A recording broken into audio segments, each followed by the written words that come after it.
ইবলিস তার সিংহাসন গেড়েছে সাগরের উপরে। ইবলিসের সিংহাসন কিসের উপরে? বিশাল বড় সাগর আর মহাসাগরের উপরে ইবলিস শয়তান তার সিংহাসন নিয়ে বসা।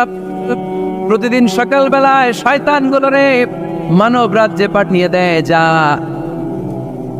তোরা মানব রাজ্যে চলে যা, যে মানুষকে ওয়াসওয়াসা দেয়, ওয়াসওয়াসা দিয়ে খারাপ কাজ করা। সারাদিন খারাপ কাজ করার পরে কি কি ওয়াসওয়াসা দিল, কি কি খারাপ কাজ মানুষের মধ্যে ঘটালো, সন্ধ্যাবেলায় সব শয়তান এসে ইবলিসকে বয়ান শোনায়। সন্ধ্যাবেলায় শয়তানগুলো এসে বলে, আমি এক লোককে দিয়ে মিথ্যা কথা বলিয়েছি। আরেক শয়তান বলে, আমি নামাজ কাজা করিয়েছি এক আল্লাহর বান্দাকে দিয়ে। আরেকজন বলে, আমি ওজনে কম দিয়েছি। আরেকজন বলে, আমি সুদের ব্যবসার মধ্যে টাকা লাগানোর ব্যবস্থা করে দিয়েছি। এক একজন এক একটা ওয়াসওয়াসা দিয়ে আল্লাহর মুমিন বান্দাদেরকে ধোঁকা দিয়েছে। এগুলোর ফিরিস্তি এসে সব শয়তানেরা ইবলিসকে শোনায়, কিন্তু কোনো কথাতে ইবলিসের মন ভরে না। কোনো শয়তান এসে বলে, আমি তো এমন মদের আড্ডাখানায় নিয়ে গেছি আল্লাহর বান্দাদেরকে, এগুলো নামাজই পড়ে নাই, খালি মদ খেয়েছে। আবার কিছু শয়তান এসে বলে, আমি ক্যাসিনোতে নিয়ে গেছি, ওখানে খালি জুয়া খেলছে। আবার কিছু শয়তান এসে বলে, আমি বাজারের মধ্যে ফরমালিনের এই ওয়াসওয়াসা ঢুকাই দিস। একটার পর একটা শয়তানি ফিরিস্তি তারা ইবলিসকে শোনায়, কিন্তু কোনো কাজে ইবলিসের মন ভরাতে পারে না। একজন এসে বলে, আনা মা তারাকতুহু বাইনার রাজুলি ওয়া ইমরাআতি হাত্তা ফাররাকতু, আমি একজন ইমানদার নারী পুরুষের মধ্যে ঝগড়া লাগায়া ওই ঝগড়া বাড়াতে তালাক পর্যন্ত নিয়ে গেছে। নাউজুবিল্লাহ পড়বেন না? শয়তান এবার তার উপর খুশি হয়ে যায়। সব শয়তানগুলোকে ঠেলে ইবলিস এই শয়তানকে কাঁধে তুলে নাচতে শুরু করে দেয়। কারণ মুমিন বান্দার সংসার যদি ভেঙে যায় শয়তান খুশি হয়ে যায়, আর মুমিন বান্দার সংসার টিকে থাকলে খুশি হয়ে যায় কে? এজন্য নীলফামারীর ভাইয়েরা, ঝগড়া করা যাবে না। দাম্পত্য জীবনকে সুখী করতে চাইলে ঝগড়াকে আমরা নো বলে দিব। ঝগড়া অনেক সময় হবে, কিন্তু এটাকে বাড়তে দেওয়া যাবে না, এটাকে আমরা স্পেস দিব না, ওইখানে থামাই দিতে হবে। রাজি আছেন তো সবাই? আল্লাহ রাসূল সাল্লাল্লাহু আলাইহি ওয়াসাল্লামের ফ্যামিলিতে ঝগড়া হতো। আম্মা জান আয়েশা রাদিয়াল্লাহু তাআলা আনহার সাথে আল্লাহ রাসূল সাল্লাল্লাহু আলাইহি ওয়াসাল্লামের ঝগড়া হতো, হাদিসে পাওয়া যায়। কিন্তু এগুলো ছিল মধুর ঝগড়া, সুন্দর ঝগড়া। সুবহানাল্লাহ পড়েন। আল্লাহর হাবিব বলেন, ইয়া আয়েশা ইন্নী লা আ'লামু ইযা কুনতি আন্নী রাদিয়া ওয়া ইযা কুনতি আলাইয়া গাদবা। ও আয়েশা, তুমি কখন আমার উপর রেগে থাকো সেটাও আমি বুঝি, আবার কখন খুশি থাকো সেটাও বুঝি। আম্মা যারা এসে বললেন, ইয়া রাসূলুল্লাহ, ইয়া হাবিবাল্লাহ, কেমন করে আপনি বুঝেন যে আমি আপনার উপর রেগে আছি, আবার কেমন করে আপনি বুঝেন আমি আপনার উপর সন্তুষ্ট আছি? বিশ্বনবী বললেন, আয়েশা, তুমি যখন আমার উপরে খুশি থাকো, আমার উপর যখন তুমি রাজি থাকো, তখন তুমি দোয়ার সময় এইভাবে দোয়া করো, ওয়া রব্বি মুহাম্মদ, মুহাম্মাদের রব, আপনি আমাদের সব গুনাহগুলো মাফ করে দেন। আর যখন তুমি আমার উপর রেগে থাকো, তখন তুমি আমার নামটা মুখ দিয়ে উচ্চারণ করো না। আয়েশা, তখন তুমি দোয়ার সময় বলতে থাকো, ওয়া রব্বি ইব্রাহিম, ইব্রাহিমের রব, আপনি আমাদের সব গুনাহগুলো মাফ করে দেন। যখন তুমি খুশি তখন আমার নামটা মুখে নাও, যখন তুমি আমার উপর রেগে থাকো তখন তুমি আমার নামটা মুখে নিতে চাও না। আম্মা জান আয়েশা বললেন, ইয়া রাসূলুল্লাহ, ইয়া হাবিবাল্লাহ, মা হাজুরু ইল্লা ইসমাক, আমি শুধু আমার মুখ থেকে আপনার নামটারে সরায়ে রাখি, আমার হৃদয় থেকে কোনোদিন আপনারে সরাতে পারি না। মা হাজুরু ইল্লা ইসমাক, নবী হে, আমি তো শুধু মুখ থেকে আপনার নামটারে বাদ দেই, আমার হৃদয় থেকে তো আপনারে বাদ দিতে পারি না। আমার হৃদয় পুরোটা জুড়ে শুধু আপনি আর আপনি। চিল্লায় পড়েন আল্লাহু আকবার। তার মানে আম্মা জান আয়েশাও আল্লাহ রাসূল সাল্লাল্লাহু আলাইহি ওয়াসাল্লামের উপর রেগে থাকতেন মাঝে মাঝে। বিশ্বনবী মাঝে মাঝে রাগ করতেন। একবার খুব বেশি রাগারাগি হয়ে গেল, অনেক ঝগড়া হয়ে গেল। এবার আল্লাহ রাসূল সাল্লাল্লাহু আলাইহি ওয়াসাল্লাম খেয়াল করলেন না, এত ঝগড়া তো করা ঠিক হবে না। তখন আল্লাহর হাবিব সাল্লাল্লাহু আলাইহি ওয়াসাল্লাম বললেন, আয়েশা, চলো মিটমাট করি। কি করি? হ্যাঁ, মিউচুয়াল করি না, মিটমাট। এই যে ঝগড়া লাগলে আবার যে মিলায় দেয়, এটা কি বলেন আপনারা নীলফামারীতে? মিটমাট। আল্লাহ হাবিব সাল্লাল্লাহু আলাইহি ওয়াসাল্লাম বলেন, আয়েশা, চলো আমরা মিটমাট করি, আমরা আর ঝগড়া না করি। আমাদের আয়েশা বলেন, ঠিক আছে, চলেন মিটমাট করি। বিশ্বনবী বলেন, ঠিক আছে, একজনকে নিয়ে আসি যে দুজনের মাঝে মিটমাট করাই দিবে। কারে নিয়ে আন? ওমরে ফারুককে নিয়ে আসি। আমাদের আয়েশা বলে, না, ওমরু গলিদ, ওমরের মেজাজ গরম, আমার ভয় লাগে। সুবহানাল্লাহ পড়বেন না? বিশ্বনবী বললেন, তাহলে তোমার আব্বারে নিয়ে আসি। কই নিয়ে আসেন, আব্বারে খুব ভালো লাগে। বিশ্বনবী বললেন, ঠিক আছে, তোমার কথাই রইল, ওমরকে ডাকবো না, তোমার আব্বা আবু বকরকে নিয়ে আসবো। বিশ্বনবী মিটমাট করার জন্য সাইয়েদনা আবু বকর রাদিয়াল্লাহু তাআলা আনহুকে ডেকে নিয়ে আসলেন। সাইয়েদনা আবু বকর রাদিয়াল্লাহু তাআলা আনহু ঘরে ঢুকলেন। বিশ্বনবী বললেন, আয়েশা, আমার আর তোমার মাঝে কি নিয়ে ঝগড়া হয়েছে? কথাটা কি তুমি বলবা নাকি আমি বলবো? আম্মা জান আয়েশা বলেন, আপনিই বলেন, তুমি মিথ্যা বললেন না, যা ঘটছে ওইটাই বললেন। ওলা তাকুলিল্লাহ হাক্কান, যেটা সত্য এটাই বলবে, অন্য কিছু বলবেন না। আবু বকর রাদিয়াল্লাহু তাআলা তো শুনে রেগে মেগে আগুন। কি এত বড় সাহস, বিশ্বনবীর সামনে দাঁড়িয়ে তুমি এভাবে কথা বলো? এই আদব শিক্ষা দিয়েছি তোমাকে আমি। রেগে গেলেন। বিশ্বনবী কি সত্য ছাড়া মিথ্যা কিছু বলবেন? রেগে মেগে চিৎকার করে মেয়ের গালের মধ্যে দিলেন এক চপেট আঘাত। এক থাপ্পড় খেয়ে আম্মা জান আয়েশা উল্টায় পড়লেন। আবার মারার জন্য সাইয়েদনা আবু বকর রাগে গড়গড় করছিলেন, মেয়েরে আবার মারার জন্য উদ্যত হলেন। বিশ্বনবী অবস্থা ভয়ঙ্কর দেখে সাইয়েদনা আবু বকরের সামনে দুই হাত মেলে এইভাবে দাঁড়িয়ে গেলেন। বিশ্বনবীকে যখন আবু বকর রাদিয়াল্লাহু তাআলা আনহু দাঁড়াতে দেখলেন, সাইয়েদনা আবু বকর মুহূর্তের মধ্যে থেমে গেলেন। সুবহানাল্লাহ পড়েন। সাইয়েদনা আবু বকর রাদিয়াল্লাহু তাআলা আনহু ঘর থেকে বের হয়ে গেলেন। এবার বিশ্বনবী আম্মা জান আয়েশার কাছে যেয়ে বলেন, ও আয়েশা, দেখো আমি তোমারে মাইর থেকে বাঁচাইলাম। আমি না থাকলে তোমার বাবা তোমারে আসে শেষ করে ফেলতো, ঠিক কি না? আমি বাঁচাইছি তোমারে। ইয়া আয়েশা কাইফা রাআইতিনি আনখাসতুকি মিনার রাজুল, দেখছো আয়েশা কেমনে বাঁচাইলাম তোমারে? আজকে আমি না থাকলে এমন পিটতে দিতে তোমার বাবা একেবারে খবর হয়ে যায়। আম্মা জান আয়েশা লজ্জায় পড়ে গেলেন, হেসে দিলেন। বিশ্বনবীও হেসে দিলেন। সুবহানাল্লাহ পড়েন। দুইজনের এই হাসির আওয়াজ ঘরের বাইরে থেকে সাইয়েদনা আবু বকর শুনতে পেলেন। উনি শুনে তো অবাক, কিরে এতক্ষণ তৃতীয় বিশ্বযুদ্ধ, এখন আবার আসে। ঘরে ঢুকলেন।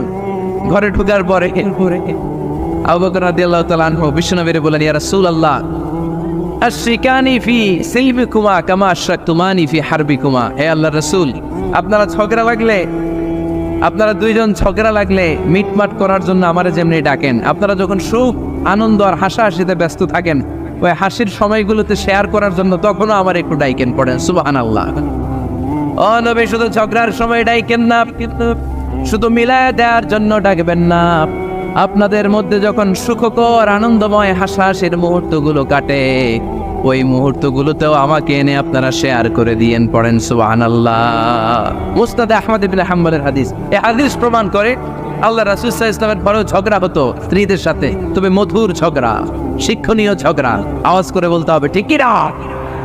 এজন্য ঝগড়া হবে, কিন্তু ঝগড়াকে বাড়তে দেয়া যাবে। তাহলে দাম্পত্য জীবন সুখময় করতে চাইলে 1 নম্বরে স্যাক্রিফাইস, 2 নম্বরে ঝগড়াকে আমরা কি বলে দিছি আজকে? বলে গেছি ঝগড়াকে কি বলবো? নো। তাসলিমা নামে একটি মেয়ে হারিয়ে গেছে। ওসি সাহেব বলেছেন পিছনে পুলিশের কাছে যদি পাঠিয়ে দিতে পারেন ভালো হয়। ছোট্ট মেয়ে দেখলে জিজ্ঞেস করবেন তোমার নাম কি, যদি বলে তাসলিমা, 6 বছর বয়স, ওকে পাঠিয়ে দিবেন। 3 নাম্বার, দাম্পত্য জীবন সুখময় করতে চাইলে দাম্পত্য জীবনের কোনো গোপন কথা কারোর সাথে শেয়ার করা যাবে না। এটা কবিরা গুনাহ, এটাকে হারাম বলে ঘোষণা দিয়েছে কে? এটাকে বিষ্ণু বলেছেন আযমুল আমানা। স্বামী স্ত্রীর মধ্যে যে অন্তরঙ্গ মুহূর্ত কাটে, এই মুহূর্তগুলোর কথা কারোর সাথে শেয়ার করা যাবে? নীলফামারীর যুবক ভাইরা চিল্লায় বলে, এগুলো শেয়ার করা যাবে? বিষ্ণু বললেন, খবরদার, এটা আযমুল আমানা। স্বামীর সবকিছু স্ত্রীর কাছে আমানত, স্ত্রীর সবকিছু স্বামীর কাছে আমানত।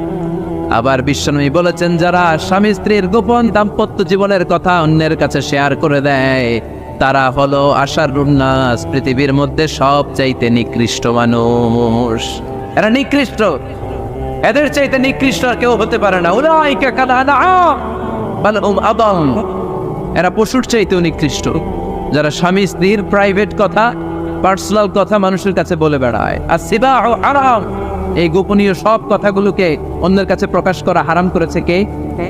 চিল্লায় বলতে হবে কে? তাহলে খবরদার, নিজেদের দাম্পত্য জীবনের কোনো কিছু অন্যের সাথে শেয়ার করবেন। আমাদের বোনরা অনেক সময় একসাথে বসলে পেটের কথা, পিঠের কথা সব বলে ফেলায়, আছে না নাই? না বোনেরা, সব শেয়ার করলেও আপনাদের দাম্পত্য জীবনের কোনো কথা কখনো কারোর সাথে শেয়ার করতে পারবেন না। 4 নম্বর ফর্মুলা হচ্ছে অহেতুক সন্দেহ পরিহার করতে হবে। অনেক স্ত্রী আছে স্বামীরে খালি সন্দেহ করে, আছে না নাই? নীলফামারীতে এই সমস্যা নাই, আছে? এই যে ভুক্তভোগী পাওয়া গেছে, আছে না নাই?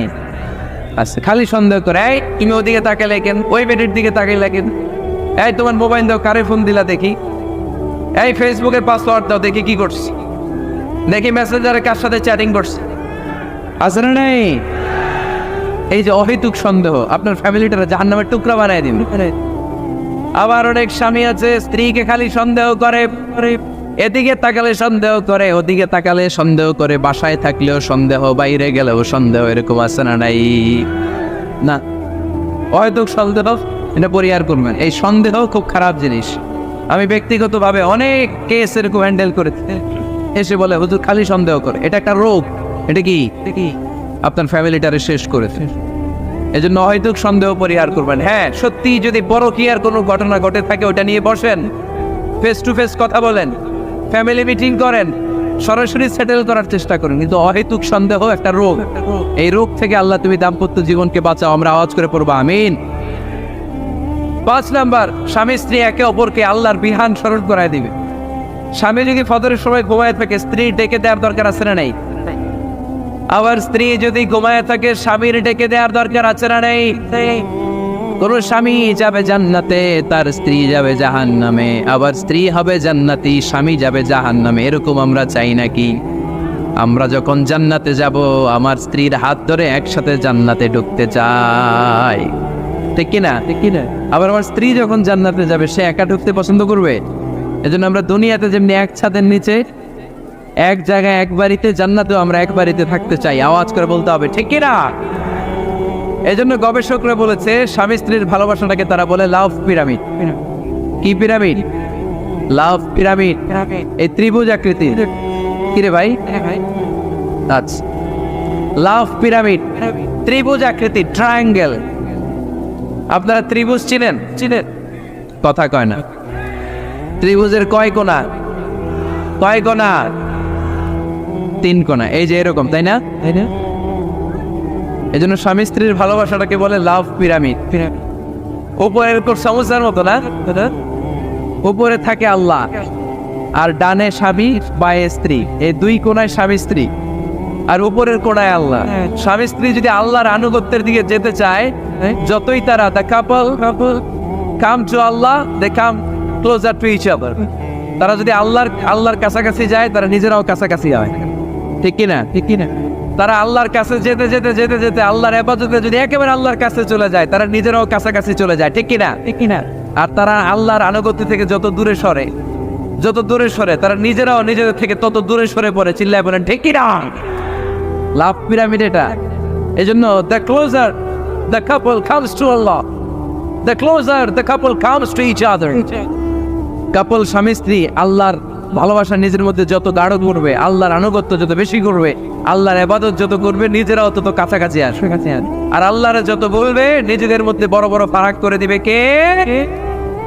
তাহলে এই 5টা বিষয় স্বামী স্ত্রীর উভয়ের উপর বর্তায়। এগুলো মেনে চললে দাম্পত্য জীবনকে সুখময় করে দিবে কে? আল্লাহ। এবার আমরা শুনবো আমাদের বোনদেরকে, যে ডান দিকে আমি শুনলাম আমাদের বোনদের বিশাল প্যান্ডেল, আছে না নাই? আজকে বোনদের দিয়ে শুরু করি। স্ত্রীদেরকে আল্লাহ কি দায়িত্ব দিয়েছে একটা ফ্যামিলিকে সুন্দর করতে, একটা দাম্পত্য জীবনকে সুন্দর করতে? স্ত্রীর 1 নম্বর দায়িত্ব হচ্ছে she should make a comfort to her husband। স্ত্রীর উচিত স্বামীর জন্য ঘরটাকে প্রশান্তির নীড় বানিয়ে রাখা। কি বানিয়ে রাখা? প্রশান্তির নীড়। স্ত্রী হওয়া উচিত এমন, যাকে দেখলে স্বামীর চোখ জুড়ায়, স্বামীর প্রাণ জুড়িয়ে যায়, স্বামীর হৃদয়টা ঠান্ডা হয়ে যায়, ঠিক কিনা? আর স্ত্রীর দিকে তাকালে যদি মেজাজ গরম হয়ে যায়, মেজাজ খিটখিটে হয়ে যায়, ঝামেলা আছে না নাই? ঝামেলা আছে। এজন্য মেহরবানি করে আমাদের বোনরা যারা, এমন কোনো কাজ করবেন না যেটা স্বামীর মেজাজকে খিটখিটে করে দেয়। কারণ আল্লাহ তাআলা আপনাদেরকে তৈরি করেছে লিতাসকুনু ইলাইহা, স্বামী আপনার কাছে গেলেই যেন তার হৃদয়টা প্রশান্ত হয়ে যায়, ঠিক কিনা? অনেক স্ত্রী আছে না জেনে না বুঝে স্বামীর সাথে এমন খিটখিটে মেজাজ দেখায়, যেটা স্বামীর জন্য মেনে নেওয়া কষ্টকর। আমি একটা জরিপে পড়েছি, পৃথিবীর অনেক স্বামী স্ত্রীর কারণে হার্ট অ্যাটাক করে মারা যায়। আছে না নাই? এই তো ভুক্তভোগী পাওয়া গেছে। স্বামীর জন্য একটা ত্রাস হয়ে দাঁড়ায় স্ত্রী, ত্রাস। অনেক স্বামী আছে স্ত্রীর এরকম আচরণের কারণে, অতিরিক্ত প্রেসার ক্রিয়েট করার কারণে স্ত্রীদেরকে ভয় পায়। অবশ্য নীলফামারীর কোনো স্বামী তার স্ত্রীরে ভয় পায় না। ভয় পায় স্ত্রীরে ভয় পান কে কে দেখি?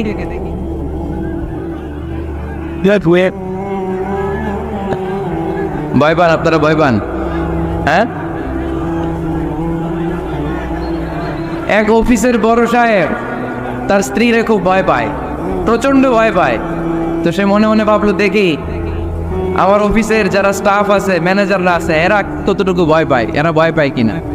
তো একদিন সকালবেলা অফিসের সব স্টাফগুলোর একসাথে দাঁড় করে বলতেছে, এই আপনারা যারা যারা আপনাদের স্ত্রীদেরকে ভয় পান তারা ডান দিকে যান, আর যারা স্ত্রীকে ভয় পান না এরা বাম দিকে যান। অফিসের সব কর্মচারী ডান দিকে চলে গেছে, সবাই ভয় পায়, একজন শুধু বাম দিকে। বাম দিকে কয়জন ভয় পায় না, আর যারা ভয় পায় এরা ডান দিকে, ডান দিকে সবাই। তো বড় সাহেব ভাবছে, আলহামদুলিল্লাহ আমার অফিসে একজন হইলেও বীর পুরুষ আসছে। তো বীর পুরুষের কাছে যেয়ে বলে, ঘটনা কি, আপনি মোটেও ভয় পান না? কয়, স্যার প্রতিদিন অফিস করার জন্য যখন ঘর থেকে বের হয় আমার বউ আমারে বলে দেয়, খবরদার সবাই যেদিকে যায় তুমি কিন্তু ওইদিকে যাইবা না, সবাই যেদিকে যায় তুমি ওইদিকে গেলে খবর আছে। বড় সাহেবকে খবরদার, এটা তো আরো ডরায়, ঠিক কিনা? এজন্য বোনদেরকে বলবো, লিতাসকুনু ইলাইহা, এমন ভাবে আপনি আপনার স্বামীর সামনে নিজেকে প্রেজেন্ট করেন যাকে আপনাকে দেখলে আপনার স্বামীর চোখ জুড়িয়ে যায়, হৃদয়টা প্রশান্ত হয়ে যায়, আপনাকে দেখলেই আপনাকে ভালোবাসতে মনে চায়, ঠিক কিনা? এজন্য রব্বুল আলামিন বলেন, আমি নারীদেরকে তৈরি করেছি লিতাসকুনু ইলাইহা, যেন পুরুষেরা স্ত্রীদের সংস্পর্শ যখন পায় পুরুষদের হৃদয়টারে প্রশান্ত করে দেয় কে?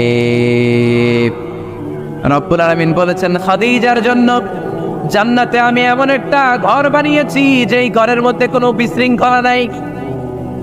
খাদিজার জন্য জান্নাতে এমন একটা প্রাসাদ আমি বানিয়েছি যেই প্রাসাদের মধ্যে কোনো আওয়াজ নাই, কোনো কোলাহল নাই। কুরাইশদের মাঝে যখন দাওয়াত দিতেন সব বিশৃঙ্খলা ঝামেলা গোলমাল শেষ করে রাতের বেলায় যখন খাদিজার ঘরে বিশ্বনবী ঢুকতেন, বিশ্বনবীর হৃদয়টারে প্রশান্ত করে দিত কে? আম্মাজান খাদিজা বিশ্বনবী সাল্লাল্লাহু আলাইহি ওয়াসাল্লামের জন্য এমন ঘর উপহার দিয়েছেন যেই ঘরে বিশ্বনবী আসলে বিশ্বনবীর হৃদয়টা ঠান্ডা হয়ে যেত। সুবহানাল্লাহ পড়েন।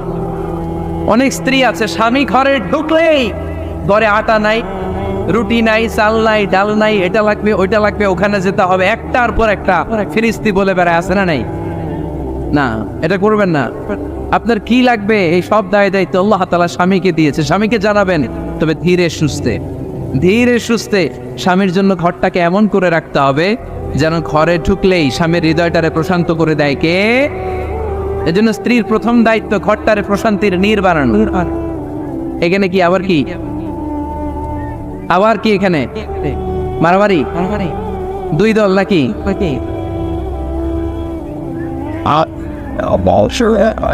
আপনাদের মনোযোগ আসছে না গেছে? কষ্ট হচ্ছে? হ্যাঁ, অনেক রাত হয়ে গেছে তো, প্রায় 10:30। হ্যাঁ, তাকবীর পড়েন, লিল্লাহে তাকবীর। তো কিছু লোক ওঠা বসা শুরু করলেন কেন? হ্যাঁ, 1 নাম্বার 2 নাম্বার 3 নাম্বার নাই তো আবার? হ্যাঁ, 1 নাম্বার নাকি পেশাব করা, 2 নাম্বার নাকি টয়লেটে যাওয়া, 3 নাম্বার নাকি এইটা। বিড়ি খান আপনারা? বিড়ি আর সিগারেটের সাথে মুসলমানের সম্পর্ক আছে না। কোন মুসলমান সিগারেট খেতে পারে, বিড়ি টানতে পারে? কারণ এটা এমন একটা খাবার যে খাবার টয়লেটে ঢুকেও খাওয়া যায়। সিগারেট ছাড়া কোনো খাবার টয়লেটের ভেতরে খাওয়া যায়? কথা বলেন, খাওয়া যায়। এবং সিগারেট পৃথিবীর এমন খাবার যে খাবারের গায়ে এই খাবারের বদনাম লেখা থাকে, ঠিক কিনা? সিগারেট ছাড়া পৃথিবীর কোনো খাবারে ওই খাবারের বদনাম আছে? কথা বলেন। ধরেন আপনাদের নীলফামারীতে নতুন 1 প্যাকেট বিস্কিট বেরোচ্ছে, যে বিস্কিটের গায়ে লেখা এই বিস্কিট খাওয়ার 1 ঘন্টার মধ্যে ডায়রিয়া শুরু হবে। ওটা খাইবেন কে? খাবেন আপনারা? কি বলবেন দোকানদারে, তোর বিস্কিট তুই খা, তোর ডায়রিয়া হোক, ঠিক কিনা? কিন্তু সিগারেটের গায়ে কিন্তু লেখা থাকে স্মোকিং কজেস ক্যান্সার, ধূমপান স্বাস্থ্যের জন্য ক্ষতিকর, ধূমপান কর্কট রোগের কারণ, ধূমপান করলে এটা বিষপানের শামিল। এই সিগারেট এটা তৈরি হয় তামাক পাতা থেকে, টোবাকো প্ল্যান্ট। এই তামাক পাতা চাষ হয় নাকি নীলফামারীতে? হ্যাঁ, বাংলাদেশে সবচেয়ে বেশি, সবচেয়ে বেশি নীলফামারীর কোন থানায়? সদরে, শহর অঞ্চলে। আচ্ছা, এই তামাক পাতার চারদিকে বেড়া দেওয়া লাগে না, জানেন? কারণ ছাগলও মুখ দেয় না। তো যেটা ছাগলে খায় না ওটা মানুষ খাইতে পারে? আওয়াজ করে বলেন। তাহলে ঝগড়ারে যেমনি আজকে আমরা নো বলে দিলাম, এই সিগারেট, এই মাদক, এগুলাকে আজকের প্রোগ্রাম থেকে আমরা নো বলে দিব। পারা যাবে? মাদককে আমরা নো বলে দিলাম। আওয়াজ করে বলেন, মাদক আর সিগারেটকে কি বললাম? নো। আল্লাহ তুমি বুঝার তৌফিক দান করো, আমরা পড়ি আমিন। একটা সুখী দাম্পত্য জীবনের জন্য স্ত্রীর 2 নাম্বার দায়িত্ব হচ্ছে স্বামীকে ইন্সপায়ার করা, স্বামীকে সাহস যোগানো, পিছন থেকে ড্রাইভিং পুশের মতো কাজ করা। কারণ স্বামীকে যখন স্ত্রী সাহস যোগায়, স্বামীর সাহস বেড়ে যায়, ঠিক কিনা?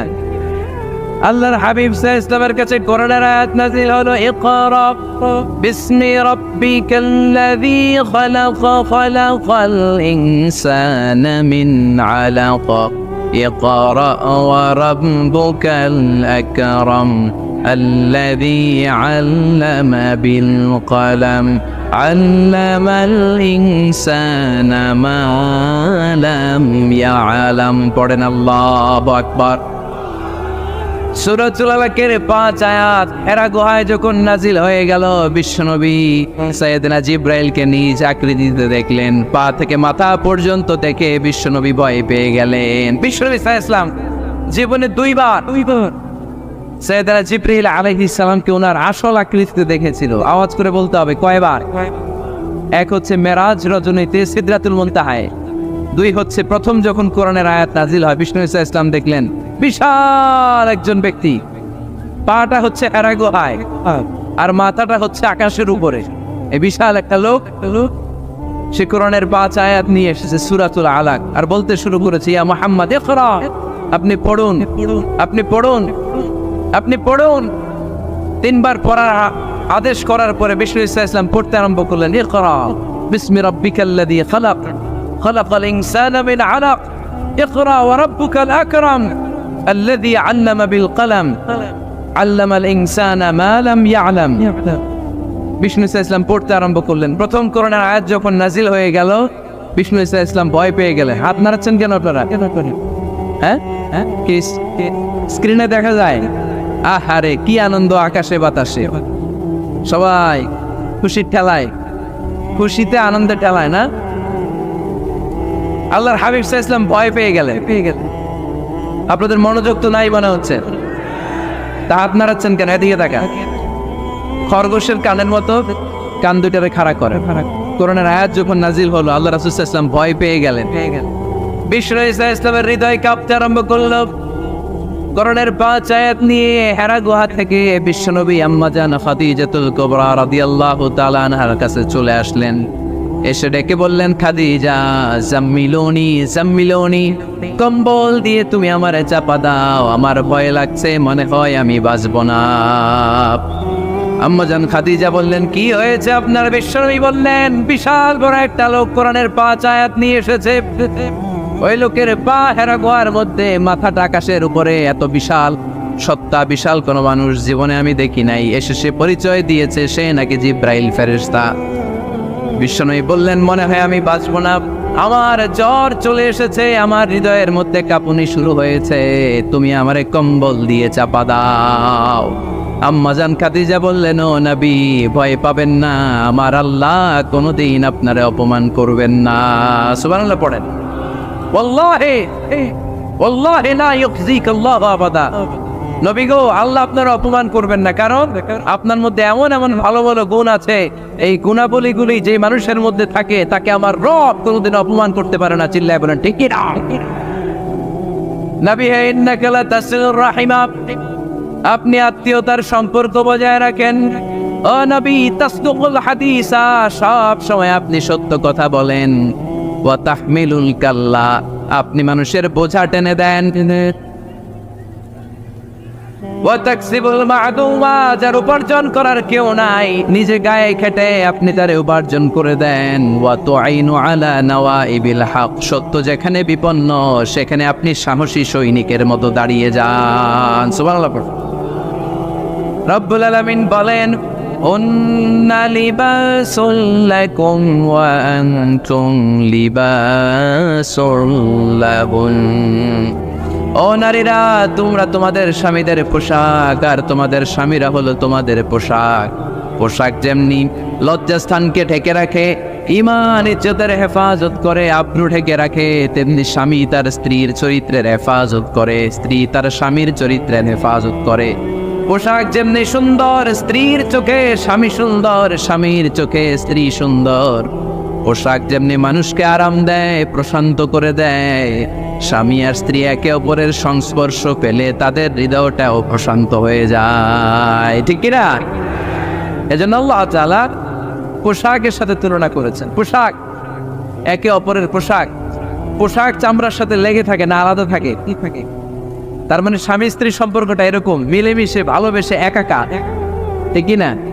আর নিসাউ শাকাইকুর রিজাল, নারীরা পুরুষদের কাউন্টার পার্ট। নারী হচ্ছে পুরুষের সহযোগী। এই পৃথিবীর এই সভ্যতা, এই সিভিলাইজেশন, এই উন্নয়ন, এই ডেভেলপমেন্ট, এটা শুধু পুরুষরা করে নাই। এই উন্নয়নের অংশীদারিত্বে আমাদের বোনদের, নারীদেরও হাত আছে না নাই? এজন্য কাজী নজরুল বলেছেন, এ বিশ্বে যা কিছু সুন্দর চিরকল্যাণকর, অর্ধেক তার করিয়াছে নারী, অর্ধেক তার নর। চিল্লায় বলেন ঠিক কিনা? এজন্য এই মহাবিশ্বের এই সভ্যতায় আপনাদের যেমনি অবদান, আমাদের বোনদেরও অবদান আছে না নাই? আছে। স্বামী স্ত্রী এই দুজন মিলে এই বিশ্ব সভ্যতা তৈরি হয়েছে। এজন্য দুজনের মধ্যে সম্পর্ক হবে পোশাকের মতো। পোশাক যেমনি দেহের সাথে লেগে থাকে, স্বামী স্ত্রীর মধ্যে এরকম সুসম্পর্কের দরকার আছে না নাই? আছে। আজকে আমরা জানার চেষ্টা করব কি করে স্বামী আর স্ত্রীর মধ্যে এই সুসম্পর্ক বাড়ানো যায়, ইনক্রিজ করা যায়। কি করে আমাদের মধ্যে মারামারি, কাটাকাটি, ঝগড়া, ডিভোর্স এই রেটটা কমানো যায়, এ ব্যাপারে আমাদের জানার দরকার আছে না নাই? ইসলামী শরিয়া স্বামী স্ত্রী প্রত্যেককে ইন্ডিভিজুয়ালি আলাদা আলাদা কিছু দায়িত্ব দিয়েছে। স্বামীকে কিছু দায়িত্ব দিয়েছে, আবার স্ত্রীকে কিছু দায়িত্ব দিয়েছে, আবার উভয়কে কিছু দায়িত্ব দিয়েছে। আমরা শুরুতে স্বামী স্ত্রীর উভয়কে আল্লাহ তাআলা কি দায়িত্ব দিয়েছে এটা জানবো। তারপরে স্ত্রীদেরকে আল্লাহ তাআলা কি দায়িত্ব দিয়েছেন সেটা জানবো।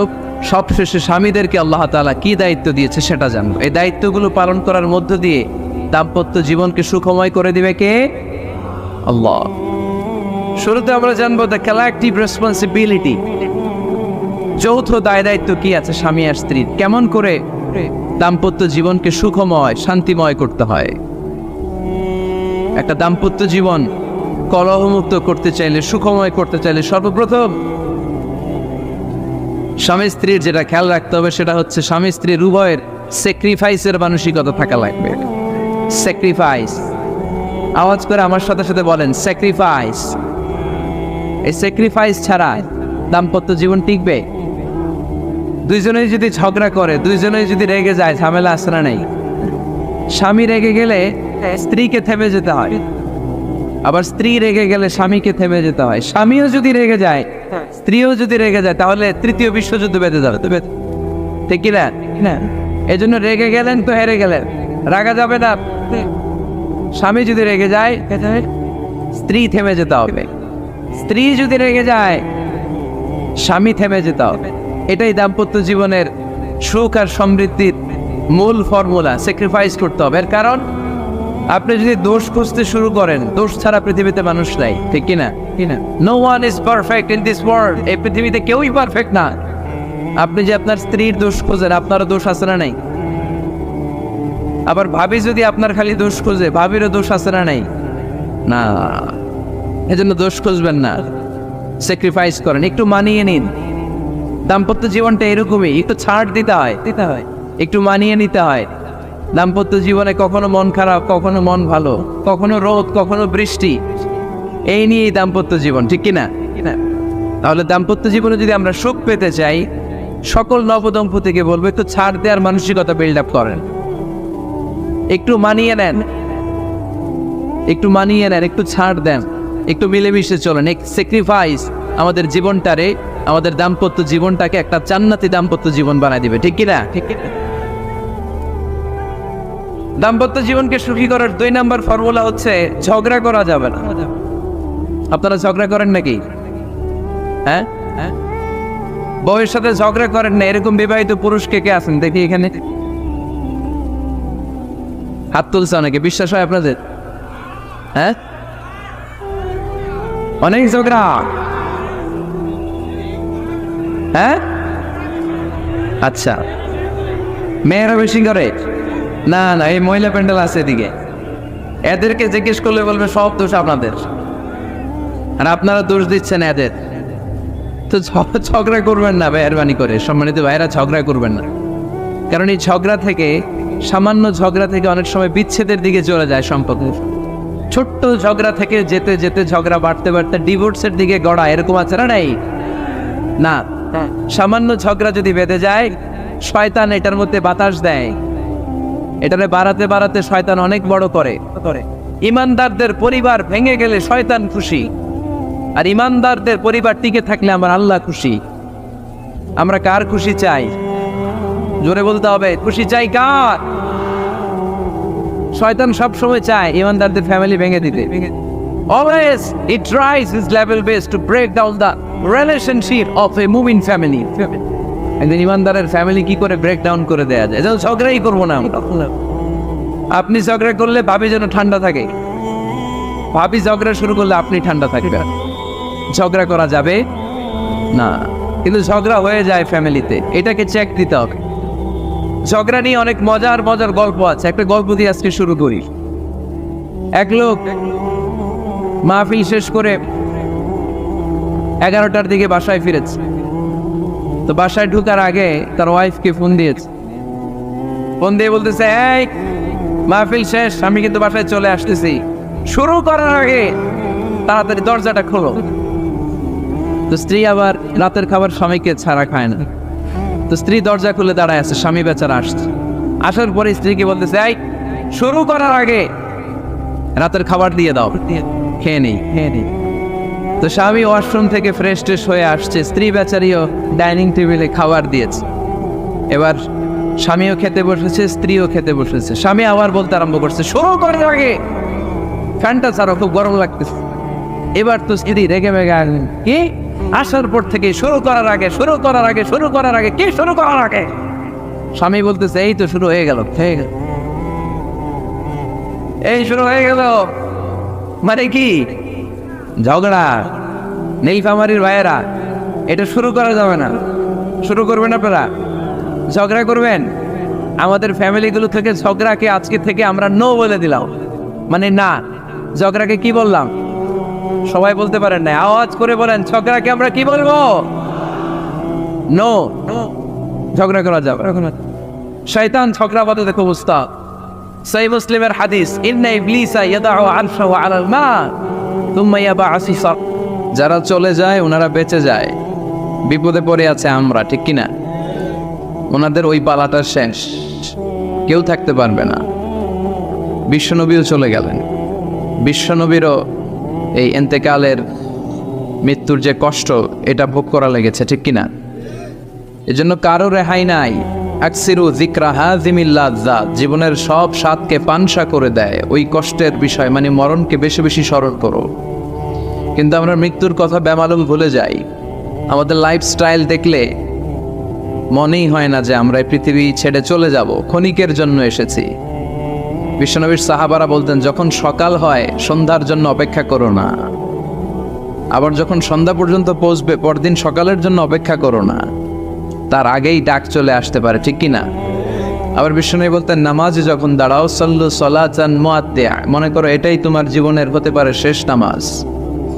Perform the Salah as if this is your last and final prayer, এমনভাবে সালাত পড়ো মনে করো হতে পারে এটা জীবনের শেষ নামাজ। এজন্য কেউ থাকতে আসি নাই, চলে যাব। আমার নানা ভাই যেমনি চলে গেলেন আমরাও চলে যাব, ঠিক কিনা? শুয়ে আছেন আমাদের পাশেই, আমরা দোয়া করি আল্লাহ তাআলা ওনার কবরটাকে তুমি জান্নাতুল ফেরদাউসের বাগান বানাও, ওনার কবরের সাথে জান্নাতের একটা কানেকশন তৈরি করে দাও। আমার নানা ভাইয়ের যে স্বপ্নগুলো ছিল, যে অসমাপ্ত কাজগুলো ছিল, এগুলো যেন বর্তমান পীর সাহেব গোলাম পরওয়ার সাঈদী আরাফাত উনি আপনাদের সবাইকে একসাথে নিয়ে অসমাপ্ত কাজগুলো যেন সমাপ্ত করতে পারে, আমরা দোয়া করি। আমরা আওয়াজ করে পড়ি আমিন। আজকের এই প্রোগ্রামের সভাপতিত্ব করছেন মাওলানা গোলাম পরওয়ার সাঈদী আরাফাত, পীর সাহেব আড়াইবাড়ি দরবার শরীফ, কুমিল্লা। আল্লাহ পাক ওনার যোগ্যতাকে আরও বাড়িয়ে দিক। আপনাদের সবাইকে নিয়ে আড়াইবাড়ি দরবারের যত দায়িত্ব আছে সবগুলো দায়িত্বের জন্য সুচারুরূপে উনি পালন করতে পারে, আল্লাহ তৌফিক দান করুন। আমার আগে কথা বলেছেন হযরত মাওলানা আল্লামা সাদিকুর রহমান আজহারি সাহেব, এর আগে কথা বলেছেন আমার আরেক নানা ভাই গোলাম সরওয়ার সাঈদী পীর সাহেব। দরবারের অনেক বড় বড় উলামায়ে কেরাম আজকে কথা রেখেছে, যারাই কথা রেখেছে নিশ্চয়ই কোরআন থেকে কথা বলেছে।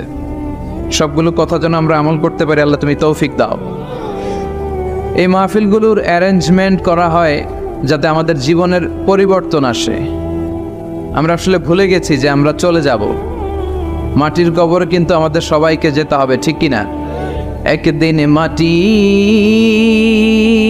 ভেতরে হবে ঘরে মন আমার, কেন বন্ধ দালান ঘর, প্রাণ পাখি উড়ে যাবে পিঞ্জর ছেড়ে, ধরা ধামে সবই রবে তুমি যাবে চলে, বন্ধু বান্ধব যত মাতা পিতা দ্বারা সুত সবই হবে তোমার পরে মন আমার, কেন বন্ধ দালান ঘর, একদিন মাটির ভেতরে হবে ঘরে মন আমার, কেন বন্ধ দালান ঘর, ঠিক কিনা? চলে যেতে হবে। এজন্য এটা যেন আমাদের মাথায় থাকে যে আমরা থাকতে আসি নাই, আমাদের আখিরাতটা যেন সুন্দর হয়, সবসময় এই চিন্তা রাখতে হবে। আমাদের মোরাল বেসিস, আমাদের ethical level is going down, ইখলাস তাকওয়া ইজ গোয়িং ডাউন। আল্লাহর উপর ভয়, আল্লাহর উপর অগাধ বিশ্বাস এবং আস্থা দিন দিন আমাদের কমছে, আর দুনিয়াকে পাওয়ার লোভ আমাদের বাড়ছে, ঠিক কিনা? কিন্তু আমরা থাকতে আসি নাই, চলে যাব। আমাদের অনেক লাগবে। গোটা বিশ্বে দেখবেন যে একটা প্রতিযোগিতা মানুষের মধ্যে, ছুটছে মানুষ পাগলের মতো, আরো লাগবে, আরো টাকা লাগবে, আরো সম্মান লাগবে, আমার আরো দাপট লাগবে, আরো জায়গা লাগবে, আরো ফ্ল্যাট লাগবে, আছে না নাই? বিশ্বনবী বলেন বনি আদমের প্রত্যেককেও যদি একটা স্বর্ণের পাহাড়ের মালিক বানিয়ে দেয়া হয়, কিসের পাহাড়? কথা বলেন। আচ্ছা, একটা স্বর্ণের পাহাড়ের মালিক যদি আপনি হন, আপনার পুরো 14 পুরুষ মিলে ওই স্বর্ণের পাহাড় যদি বিক্রি করেও খান, ওই পাহাড়ের অর্ধেকও শেষ করতে পারবেন? বিশ্বনবী বললেন প্রত্যেককে যদি একটা স্বর্ণের পাহাড়ের মালিকও বানিয়ে দেয়া হয়, প্রত্যেকে চাবে আরো একটা স্বর্ণের পাহাড় কেমনে নেওয়া যায়। কত বড় ডাকাত, ঠিক কিনা? ওয়ালা ইয়ামলা আফাহু ইল্লা তুরাব, কবরের মাটি ছাড়া কোনো কিছু বনি আদমের এই মুখকে বন্ধ করতে পারবে? আরো লাগবে, খাই খাই খাই খাই, আরো দাও, পাই নাই, এরকম অসন্তোষ আছে না নাই? অল্প খাবেন, অল্প পড়বেন, অল্প জমাবেন, অল্পের ভেতরে বরকত দিছে কে? এজন্য বেশি বেশি আমরা করব না, অল্পে সন্তুষ্ট থাকব, আর শুকর করব একজনের, তিনি কে? কারণ তিনিই পারেন আপনার মনের সব জ্বালা যন্ত্রণা দূর করে দিতে। আল্লাহ পাক আমাদেরকে সহি সমঝ দান করুক। সবাই পড়েন আমিন। আপনাদের কষ্ট হচ্ছে না তো? বলেন কি, রাত বাজে 11:30, শহরের ভেতরে এত রাতে কথা বলা যায়? হ্যাঁ, কথা বলা যাবে? তো আমরা খুব বেশি লম্বা চড়া সময় নিব না। শহরের মানুষ খুব ব্যস্ত থাকে, কারো অফিস আছে সকালে, কারো ব্যবসা প্রতিষ্ঠান খুলতে হবে। তো আমরা অল্প কয়েক মিনিট, অল্প সময় কথা বলবো, বেশি লম্বা সময় নিব না। তবে যতক্ষণ শুনবো মনোযোগের সাথে শুনবো, ইনশাল্লাহ পড়েন। আর ওঠা বসা করা যাবে না, করা যাবে? তো আমরা অল্প কয়েক মিনিট কথা শুনবো আমলের নিয়তে। আগে নিয়তটাকে খালিস করে নেই যে আল্লাহ, এই যে এত দামি সময় ব্যয় করে আমরা আসলাম, যা শুনবো এটা যেন আল্লাহ আমল করতে পারি। চিল্লায় পড়েন আমিন। আজকে কোরআনের সবচেয়ে দামি সূরাটা নিয়ে আমি কথা বলবো। সবচেয়ে দামি কোরআনে মোট সূরা কয়টা? সবাই বলেন। আমি যখন কথা বলি আমি ক্লাস নেই, তাফসির মাহফিলরে আমি বলি কি ক্লাস। তো ক্লাসে উত্তর করতে হয়। আমি সোজা কথার মানুষ, সোজা কথায় বিশ্বাসী, এত প্যাচগোজ নাই, সহজ কথা। আমি ক্লাস করি। আমি তাফসির মাহফিলকে নিয়েছি যে আমি প্রতিদিন রাতে একটা করে শীতকালে ক্লাস করি। তো এই ক্লাসে উত্তর দিতে হয়। টিচার যদি প্রশ্ন করে উত্তর দেওয়ার দরকার আছে না নেই?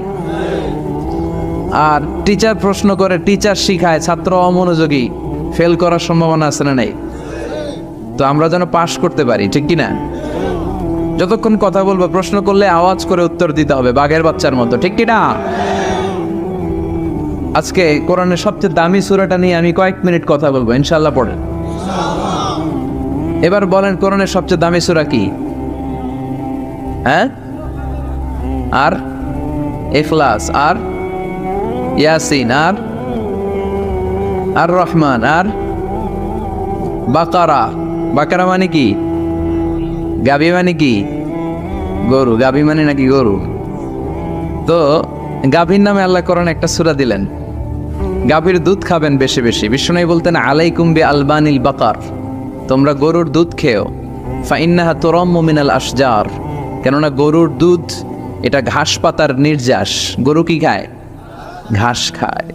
আবার বিষ্ণু বলতেন গরুর গোশত খায়ও কম, দুধ খায়ও বেশি, কেননা ফাইন্না ফি লাবানিহা শিফা, গরুর দুধে আছে শিফা, ও ফি লাহমিহা দা, আর গোশতে আছে রোগ। এখন অনেক ডাক্তারের সিরিয়াল দিতে গেলে ডাক্তার বলে লাল গোশত যারা খায় এরা যেন আমার সিরিয়াল না নেয়, কারণ আমি যতই ওষুধ দিব কোনো কাজ করবে না। Red meat is strictly prohibited for my patient. আমার রোগীর জন্য লাল মাংস খাওয়া নিষিদ্ধ। গরুর গোশতের ভেতরে আছে রোগ, কোলেস্টেরল বেশি। খেয়াল রাখবেন, যেই প্রাণীর পা বেশি ওই প্রাণীর গোশতের ভেতরে কোলেস্টেরল বেশি। মাছের পা আছে? কথা বলেন। মাছে কোনো কোলেস্টেরল নাই, সুবহানাল্লাহ পড়ে। মুরগির পা কয়টা? দুইটা, তার মানে কিছু আছে, তাই না? গরুর পা কয়টা? তার মানে কোলেস্টেরলের পরিমাণ বেশি না কম? এবার বলেন চিংড়ি মাছের পা কয়টা? কয় হুজুর হিসাব নাই। তাহলে কোলেস্টেরলেরও হিসাব নাই। এগুলো কম কম খেতে হবে, ঠিক কি না? তো এজন্য দুধ খেতে হবে বেশি। জান্নাতে যারা যাবে আল্লাহ তাআলা জান্নাতীদের জন্য 4টা শারাবান তাহুরা রাখবেন। ওয়াসাকাহুম রাব্বুহুম শারাবান মাসালুল জান্নাতিল্লাতী ওয়াইদাল মুত্তাকুনা ফিহা আনহারুম মিন মাইন গায়রি আসিন ওয়া আনহারুম মিন লাবানিন লাম ইয়াতাগায়্যার তা'মুহু وأنهار من خمر لذة للشاربين وأنهار من عسل مصفى سبحان الله।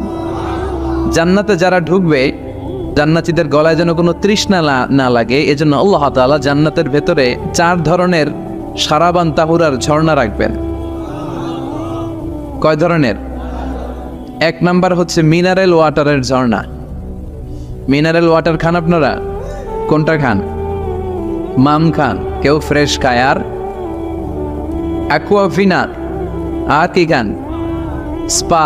আর কিনলে, এটা সবচেয়ে ভালো, এটার মধ্যে ঝামেলা কম, এটা টেস্ট করে জানা গিয়েছে। কিনলে খাবেন কোকা-কোলা কোম্পানির, এটা ভালো পানি।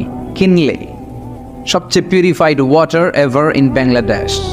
বাংলাদেশে পাওয়া পরীক্ষিত সবচাইতে বিশুদ্ধ পানি হচ্ছে কিনলে। তো একজনকে মার্কেটিং করে দিতেছে হুজুরে। ভালো জিনিসের প্রশংসা করতে হয়, ঠিক কিনা? তো জান্নাতে যারা যাবে তাদের জন্য আল্লাহ তাআলা 4 ধরনের শারাবান তাহুরা রাখবে। সুবহানাল্লাহ কইবেন না? 1 নাম্বার মিনারেল ওয়াটার, মিনারেল ওয়াটারের ঝর্ণা, আপনি ওখান থেকে তেদারসে পান করবেন। নাম্বার 2 দুধের ঝর্ণা, দুধের ঝর্ণা, ফ্রেশ মিল্ক এর ঝর্ণা থাকবে। নাম্বার 3 মধুর ঝর্ণা, মধু খাবেন বেশি বেশি, মধুর মধ্যেও শিফা আছে। এই কোরআনে 2টা জিনিসের ক্ষেত্রে আল্লাহ উল্লেখ করেছেন শেফা। এক হচ্ছে কোরআন, কোরআনটা নিজেই শেফা, সুবহানাল্লাহ। আর হচ্ছে মধু, মধুর ভিতরে শেফা আছে না নাই? আছে। তো বিশুদ্ধ পানির ঝর্ণা, দুধের ঝর্ণা, মধুর ঝর্ণা, আরেকটা থাকবে মদের ঝর্ণা। সুবহানাল্লাহ বাড়িতে গিয়ে বললেন, দুনিয়াতে মদ খাওয়া হারাম করছে কে? আর ওই আল্লাহ জান্নাতে আপনাদেরকে মদ খাওয়াবে। বোতলের মদও আছে, এটার নাম রাহিকুম মাখতুম, সিল্ড ওয়াইন। মিজাজুহা কাফুরা, কর্পূরের ফ্লেভার থাকবে। মিজাজুহু মিন তাসনিম, তাসনিমের ফ্লেভার থাকবে। মিজাজুহা জানজাবিলা, জিঞ্জার ফ্লেভার, আদার ফ্লেভার থাকবে। সুবহানাল্লাহ পড়েন। কিন্তু ওই মদ খেলে মুখে দুর্গন্ধ হবে না, মাথায় মাতলামি আসবে না। আল্লাহু আকবার। কারণ ওই মদটা জান্নাতের যে সুন্দর সুন্দর সুঘ্রাণওয়ালা গাছ আছে, ফুল আছে, ওই ফুলের নির্যাস থেকে আল্লাহ বানাবেন। সুবহানাল্লাহ পড়েন। সেজন্য এই 4 ধরনের সুপেয় পানি আল্লাহ তাআলা জান্নাতীদের জন্য রাখবেন। এর চেয়ে দামি একটা পানি রাখবেন, ওইটার নাম হচ্ছে আল কাউসার। কি নাম? পড়েন, ইন্না আ'তাইনাকাল কাউসার ফাসাল্লি লিরাব্বিকা ওয়ানহার ইন্না শানিআকা হুয়াল আবতার। সুবহানাল্লাহ। কাউসারের একটা ঝর্ণা থাকবে। এই কাউসারের পানি আহলা মিনাল আসাল, হাউজে কাউসারের পানি মধুর চেয়েও মিষ্টি। আবিয়াদু মিনাল লাবান, দুধের চেয়েও সাদা। আবরাদু মিনাস সালজ, বরফের চেয়েও ঠান্ডা। এক ঢোক যে খাবে চিরকালের জন্য তৃষ্ণা মিটে যাবে। এই সবগুলো যেন আল্লাহ আমরা পান করতে পারি। আরো জোরে পড়েন আমিন। জান্নাত এমন জায়গা, যে জায়গায় শুধু শান্তি আর শান্তি। জান্নাতে অশান্তি আছে? মারামারি, কাটাকাটি, কিলাকিলি, হরতাল, টেনশন, ব্যারাম আছে কি? আরাম। জান্নাতে আছে কি? নাই কি? ব্যারাম। আরামের জায়গা, কোনো টেনশন নাই। জান্নাতের ভিতরে রোদ নাই, বৃষ্টি নাই, ভূমিকম্প আছে? দুনিয়াতে ভূমিকম্পের টেনশন হয় না? বন্যা আছে জান্নাতে? পুলিশের দৌড়ানি, র্যাবের দৌড়ানি আছে? বাড়ি ভাড়ার টেনশন, বিদ্যুৎ বিল, গ্যাসের বিল, গমে ধরে না আমাদের, ঠিক কি না? জান্নাতে কোনো টেনশন নাই। জান্নাত হচ্ছে আরামের জায়গা। আপনারা যারা যাবেন জান্নাতে 60 হাত লম্বা হয়ে ঢুকবেন। আহলুল জান্নাতে জুরদা ওয়া মুরদা, জান্নাতীরা হবে পশমবিহীন। এই যে দুনিয়াতে দাড়ি রাখা ওয়াজিব বা সুন্নাতে মুআক্কাদা, কিন্তু জান্নাতীদের গালে কোনো দাড়ি থাকবে না, মোজ থাকবে না, গায়ে পশম থাকবে না। আবনাউ সালাসিন ওয়া সালাসিন, সব জান্নাতি পুরুষরা হবে 33 বছরের তাগড়া যুবক। আল্লাহ, এখানে যেমনি আমরা একত্রিত হলাম, তোমার জান্নাতেও যেন আমরা একত্রিত হতে পারি, তুমি তৌফিক দাও। আর জোরে পড়েন আমিন। এতগুলো কথা কোত্থেকে এসেছে জানেন? জিজ্ঞেস করেছিলাম সবচেয়ে দামি সূরা কোনটা? একজন বলছে বাকারা। বাকারা মানে গাভী, গাভী থেকে দুধ, দুধ থেকে জান্নাত। সুবহানাল্লাহ পড়ে। কোরআনের কথা শেষ হতে চায় না, ইন্টার রিলেটেড, তাই না? একটার সাথে আরেকটা মিলে থাকে। খেয়াল রাখবেন, আল্লাহর কথা রাসূলের কথায় কোনো ফাঁক ফোকর নাই, আছে? এজন্য এই দুইজনের কথাই আমরা মানব। বিদায় হজের ভাষণে বিশ্বনবী বলেছিলেন, লাকাদ তারাকতু ফীকুম আমরাইন লান তাদিল্লু মা তামাসসাকতুম বিহিমা কিতাবাল্লাহ ওয়া সুন্নাতা রাসূলি। আমি তো চলে যাব, রেখে যাব দুটো জিনিস, যদি দুটো জিনিসকে মেনে চলো কখনো বিভ্রান্ত হবে না। একটা হচ্ছে আল্লাহর কিতাব, আর একটা হচ্ছে বিশ্বনবীর সুন্নাত। এই দুইটা আমরা আঁকড়ে ধরবো। রাজি আছেন তো? পৃথিবী যেদিকে যাক, আমি থাকবো দুইটা নিয়ে, ইনশাআল্লাহ। পড়েন, কোরআনের সবচেয়ে দামি সূরা কোনটা বলেন? ফাতিহা। কিছু বলতেছে ফাতিহা, পিছনের বাইরে কি বলবেন? হ্যাঁ, ইয়াসিন। আর আচ্ছা, এবার বলেন, আমি সহজ করে দিই, বলেন কোন সূরা না পড়লে নামাজ হয় না? এবার ক্লু পাইস, এবার ক্লু পেয়েছে। এই সূরা ছাড়া নামাজ হয় না। আমি যদি পড়াই হবে না, এই মসজিদের ইমাম সাহেব পড়াইলে হবে না, কিন্তু বাইতুল মুকাররমের খতিব পড়াইলে আবার হবে। হবে না? শাইখ আব্দুর রহমান সুদাইস পড়ালে তো হবেই। খাইছে কত বড় মুফতি দেখছেন, ফতোয়া দিয়ে দিচ্ছে জি না, আসলেই হবে না।